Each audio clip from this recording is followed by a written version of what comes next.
I want to talk to you about the stronghold of addiction. Now, there are many different forms of addiction. There's drug addiction, alcohol addiction, porn addiction, food addiction. So many different things can become addiction. I want you to remember this about addiction. People ask me all the time, Brother David, let's just use drug addiction for an example, or alcohol addiction, like a substance. People ask me all the time, Brother David, is that spiritual or is that physical? And I tell them it's both.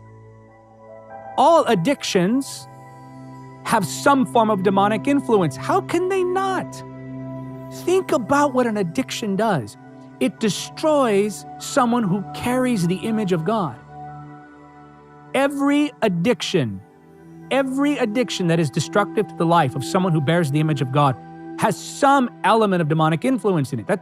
You just look at addiction. Look what addiction does in someone's life. You tell me what other kind of influence could make a parent abandon their child. You tell me what other kind of influence can make someone give up everything that God blessed them with to pursue the pleasures of the world.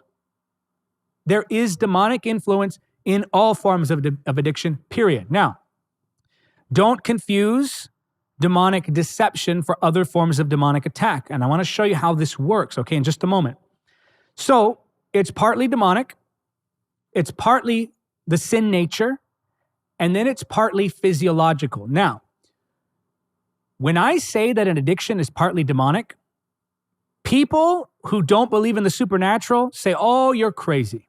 Oh, you're demon obsessed. Oh, you don't know what you're talking about. Oh, you're superstitious. And they neglect the reality of the supernatural. And then when I say that there's a physiological element to addiction, the people who are superstitious say, no, it's completely demonic and there's nothing else a part of it that needs to be addressed. Both sides are wrong.